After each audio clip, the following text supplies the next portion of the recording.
Morning बच्चों, कैसे हो आप सब। उम्मीद करता हूँ आप सभी घर पर अच्छे होंगे। जो मेरी वीडियो देखने से पहले है वो हमारे चैनल को सब्सक्राइब करें और मेरी वीडियो अगर पसंद आए तो उसे लाइक करें। तो देखो, हम बात कर रहे थे जो आसपास के पर्यावरण की बात कर रहे थे। कक्षा 7 के पाठ है, उसका नाम है पर्यावरण। पर्यावरण के अंदर हमने बात करी थी प्राकृतिक पर्यावरण। देखो, प्राकृतिक पर्यावरण के अंतर्गत आता है पारितंत्र। प्राकृतिक पर्यावरण के अंतर्गत क्या आता है? पारितंत्र। तो पारितंत्र किसे कहते हैं? वह तंत्र जिसमें समस्त जीवधारी आपस में एक साथ एक दूसरे के साथ में क्या करते हैं? क्रिया करते हैं। एक दूसरे के साथ क्या करते हैं? क्रिया। जैसे जो है गाय है, गाय ने क्या की? घास खाई। घास खाने के बाद उसने क्या किया? गोबर कर दिया। गोबर करने के बाद में क्या हुआ? उस गोबर से खाद बन गई। खाद बनने के बाद में क्या होगी? भूमि उपजाऊ होगी। तो एक दूसरे के साथ में क्या कर रहे हैं? क्रिया कर रहे हैं। एक दूसरे के साथ में क्या कर रहे हैं? क्रिया कर रहे हैं। उसे हम क्या कहते हैं? पारितंत्र कहते हैं। तो पारितंत्र किसे कहते हैं? वह तंत्र जिसमें समस्त जीवधारी आपस में एक दूसरे के साथ क्रिया करते हैं, उसे क्या कहते हैं? पारितंत्र कहते हैं। उसे क्या कहते हैं? पारितंत्र कहते हैं। अब देखो, सभी पेड़ पौधे, जीव जंतु एवं मानव अपने आसपास के पर्यावरण पर क्या होते हैं? निर्भर होते हैं। अपने आसपास के पर्यावरण पर क्या होते हैं? निर्भर होते हैं। कैसे? अब देखो, क्या जैसे गाय है या बकरी, मानो बकरी है, वो अपने आसपास के पर्यावरण के ऊपर निर्भर है। यानी घास फूस है, छोटी मोटी झाड़ियां वगैरह है, उसको खा करके क्या करती है? अपना जीवन यापन करती है। ठीक है। उसी बकरी को है वो शेर वगैरह खा जाता है, तो उससे क्या करता है? अपना जीवन यापन करता है। फिर शेर मरने के बाद कहां मिल जाता है? मिट्टी में मिल जाता है। तो यानी कि ये पेड़ पौधे हैं और जीव जंतु है, आपस में एक दूसरे के क्या होते हैं? निर्भर होते हैं। ठीक है। तो आपस में क्या करते हैं? आश्रित होते हैं, एक दूसरे के ऊपर क्रिया करते हैं। ठीक है। उसी को आप उसी प्रकार से है जो मानव भी क्या है? वो जीव जंतु और पेड़ पौधों पर निर्भर है। जैसे पेड़ पौधे अगर ना हो तो मनुष्य सांस ले पाएगा क्या? नहीं ले पाएगा। फसल कहां से उत्पन्न होगी? पेड़ पौधों से उत्पन्न होगी। ठीक है। इसीलिए मानव क्या होता है? पर्यावरण के ऊपर आश्रित होता है।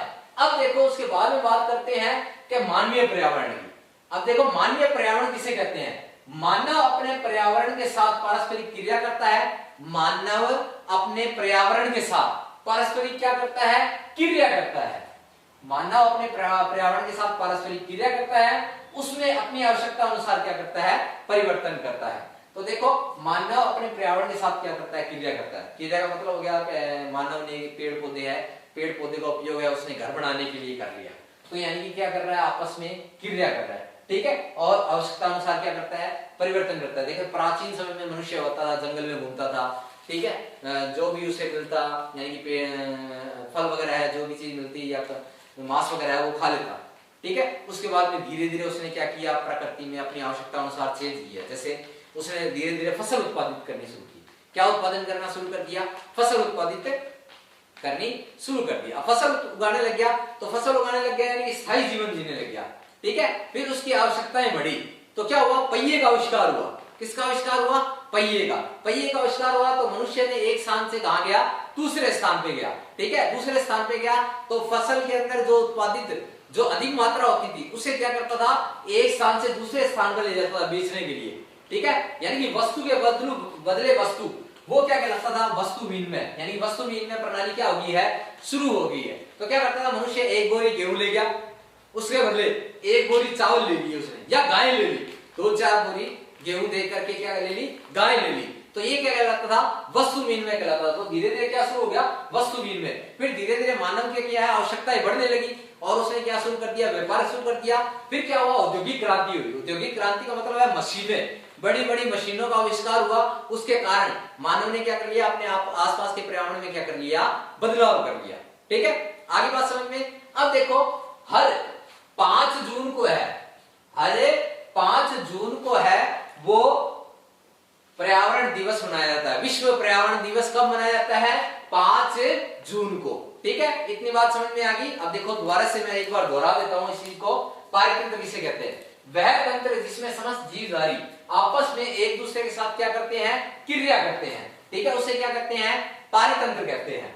देखो, सभी पेड़ पौधे हैं, जीव जंतु है, वो एक दूसरे पर क्या रहते हैं? निर्भर रहते हैं। ठीक है।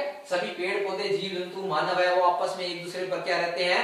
निर्भर रहते हैं। फिर हमने बात की मानवीय पर्यावरण की। देखो, मानव पर्यावरण किसे कहते हैं? मानव अपने पर्यावरण के साथ पारस्परिक क्रिया करके और अपनी आवश्यकता के अनुसार क्या करता है, परिवर्तन करता है। जैसे मैंने आपको बताया कि मनुष्य पहले जंगल में रहता था, जंगल में रहने के बाद में उसने क्या किया, धीरे धीरे जो है फसल उगाना शुरू कर दिया। ठीक है, फसल उगाना शुरू कर दिया तो उसने क्या है, अनाज खाना, स्थायी जीवन जीना प्रारंभ कर दिया। फिर पहिए का आविष्कार हुआ, एक स्थान से कहां गया, दूसरे स्थान पे गया। दूसरे स्थान पे गया तो फसल ज्यादा उत्पादित होने लगी, तो उसको क्या करने लग गया, बेचने लग गया।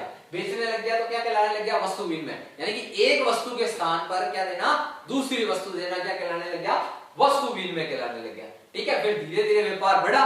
ठीक है, धीरे धीरे क्या हो गया, व्यापार बढ़ा।